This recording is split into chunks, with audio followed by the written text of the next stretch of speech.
बिस्मिल्लाहिर्रहमानिर्रहीम। अस्सलाम वालेकुम दोस्तों, मैं Irfan and you are watching Rahbar academy. दोस्तों आज की इस वीडियो में हम बात करने वाले हैं फॉर्म वैलिडेशन के बारे में। इस वीडियो में हम जानने की कोशिश करेंगे how to validate form with JavaScript. JavaScript की मदद से हम किस तरह से फॉर्म वैलिडेट कर सकते हैं। इससे पहले हम बेसिक जावास्क्रिप्ट पर मुकम्मल कोर्स देख चुके हैं। अगर आप इस वीडियो को पहली दफा देख रहे हैं तो इससे पहले जो मैंने वीडियो बनाई है वो देख लें ताकि आपका बेसिक कॉन्सेप्ट क्लियर हो सके। अब से हम छोटे छोटे जावास्क्रिप्ट के प्रोजेक्ट बनाते रहेंगे और साथ साथ हम नई चीजें भी सीखते रहेंगे। जितना हमने सीखा है, जितना हमने समझा है, उसी को यूज करते हुए मैं फॉर्म वैलिडेट करूंगा, फॉर्म पे वैलिडेशन लगाऊंगा। तो चलिए बिना टाइम जाए के वीडियो को स्टार्ट करते हैं। वीडियो स्टार्ट करने से पहले अगर आपने अभी तक हमारा चैनल सब्सक्राइब नहीं किया, सब्सक्राइब कर लें और साथ लगे बेल आइकन को भी प्रेस कर दें। VS कोड एडिटर मेरे पास ओपन है, इसी को मैंने अपने वेब ब्राउजर यानी कि क्रोम में भी ओपन किया हुआ है। सबसे पहले मैं आपको फॉर्म बना के दिखाता हूँ, उसके बाद हम उस पर वैलिडेशन लगाएंगे। फॉर्म मैं बना लेता हूं।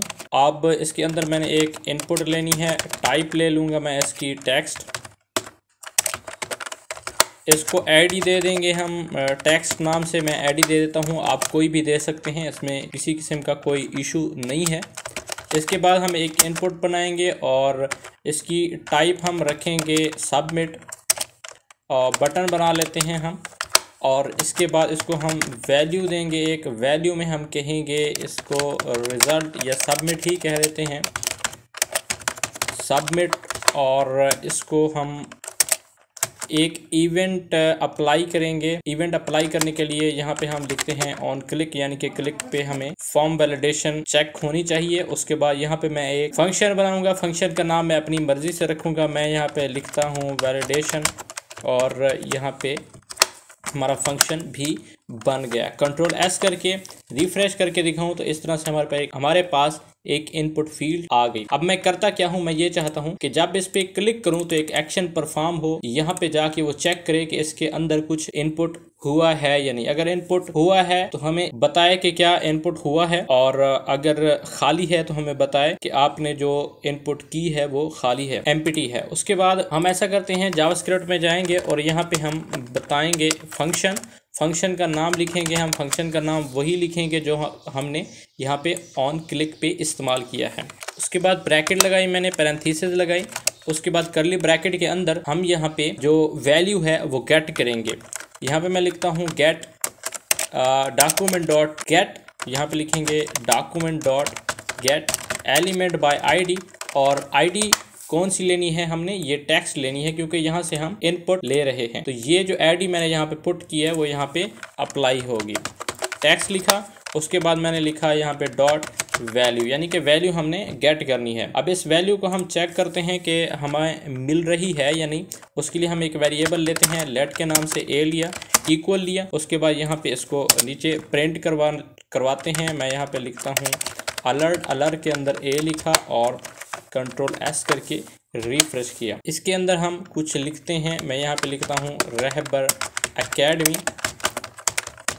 उसके बाद मैं सबमिट करता हूँ। देखें हमें अलर्ट मिल गया, यानी कि यहाँ पे से वैल्यू गेट हो रही है। अब हमने चेक ये करना है कि इसकी लेंथ कितनी है। ये मेथड मैं आपको बता चुका हूँ। उसके लिए हम ए लेंगे, डॉट लेंगे और यहाँ पे हम लिखेंगे लेंथ, सेमीकोलन लगाएंगे। कंट्रोल S करके दोबारा हम यहाँ पे प्रिंट करेंगे किसको, ए को। यहाँ पे दोबारा मैं लिखता हूँ अलर्ट और यहाँ पे ए लिया और सेमीकोलन लगाया, कंट्रोल S करके रिफ्रेश किया। अब दोबारा मैं यहाँ पे लिखता हूँ रहबर एकेडमी। उसके बाद जाके मैं सबमिट पे क्लिक करता हूँ तो यहाँ पे देखें हमें रिजल्ट मिल रहा है, लेकिन ए को प्रिंट कर रहा है। ये जो हमने मेथड अप्लाई किया है इसके लिए फिर हम एक ले लेते हैं, लेट बी इक्वल दिया। अब बी को प्रिंट करेंगे तो यहाँ पे हमें लेंथ मालूम हो जाएगी। कंट्रोल S करके दोबारा रिफ्रेश करते हैं और यहाँ पे जाके हम इनपुट फील्ड टाइप करते हैं। मैंने यहाँ पे लिखा रहबर एकेडमी, सबमिट पे क्लिक किया। अभी देखें हमारे पास 14 करैक्टर अवेलेबल हैं। ओके, यहाँ तक हमारा मामला क्लियर हो गया। अब हम यहाँ पे एक कंडीशन लगानी है कि ये जो बी है अगर ये 0 है तो फिर हमें कहे कि आपका जो फॉर्म है वो एम्प्टी है, यानी कि खाली है, उसको फिल करो, फॉर्म रिक्वायर्ड करो। फॉर्म अगर खाली सबमिट किया जाएगा तो हमें एक अलर्ट मैसेज मिलेगा।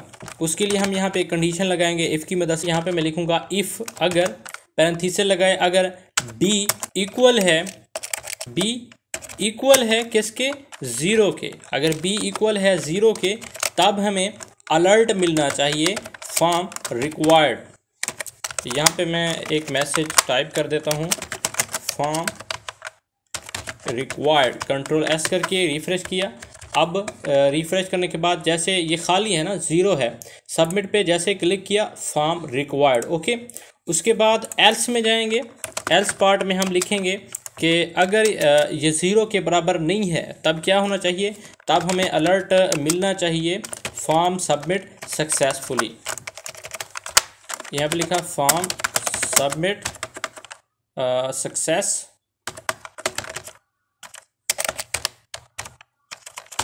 कंट्रोल एस करके रिफ़्रेश करके दोबारा सबमिट किया, फॉर्म रिक्वायर्ड आया, ओके। उसके बाद मैं इसके अंदर मैं कुछ लिखता हूँ, उसके बाद मैं सबमिट करता हूँ, लिखा हुआ है फॉर्म सबमिट सक्सेसफुली, ओके। इस तरह से हम फॉर्म वैलिडेशन लगा सकते हैं। इसको मज़ीद हम थोड़ा बेहतर बनाते हैं। अलर्ट की बजाय हम इनर HTML का इस्तेमाल करते हैं। यहाँ पे लिखेंगे document dot gate element by ID, और यहाँ पे हम एक ID पास करेंगे डॉट इनर HTML इक्वल देंगे, और यहाँ पे हम वही मैसेज प्रिंट करवाएंगे फॉर्म रिक्वायर्ड, कंट्रोल एस करके रिफ़्रेश किया। अब देखें सबमिट कर रहे हैं, कुछ भी नहीं हो रहा।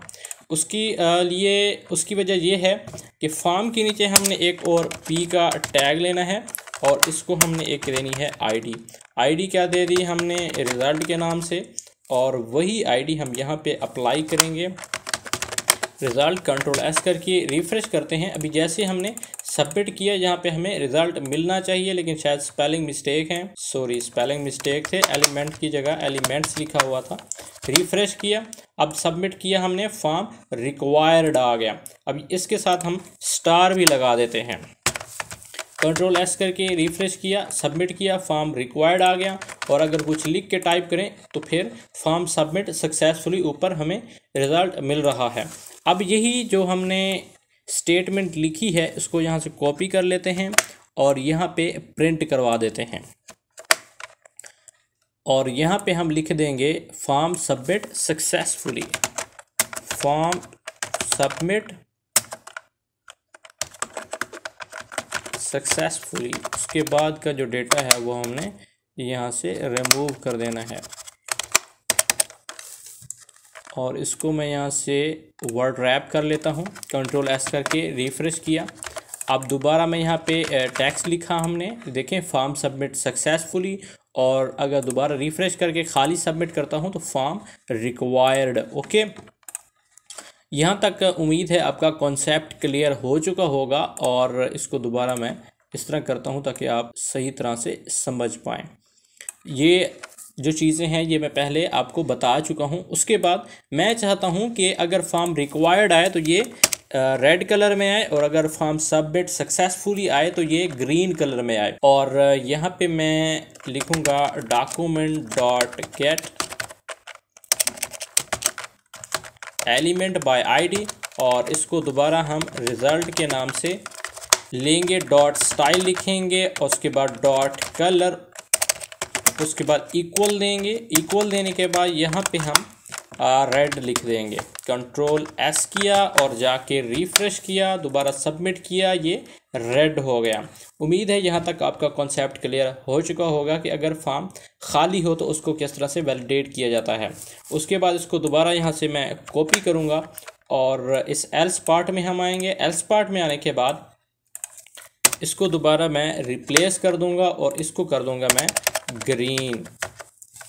कंट्रोल एस करके रिफ़्रेश किया, अभी दोबारा हमने सबमिट किया, खाली था फॉर्म रिक्वायर्ड। उसके बाद हम कुछ लिख के सबमिट करते हैं तो फॉर्म सबमिट सक्सेसफुली। उम्मीद है यहाँ तक आपका कॉन्सेप्ट क्लियर हो चुका होगा कि अगर फॉर्म खाली हो तो उसको किस तरह से वैलिडेट करते हैं। उसके बाद नेक्स्ट जो वीडियो होगी उसमें हम ये भी वैलिडेट करेंगे कि जो पासवर्ड है वो किस तरह से हमने पुट करना है और कौन कौन सी उस पर वैलिडेशन लगाई जा सकती हैं। मिलते हैं नेक्स्ट वीडियो में, तब तक के लिए अस्सलाम वालेकुम।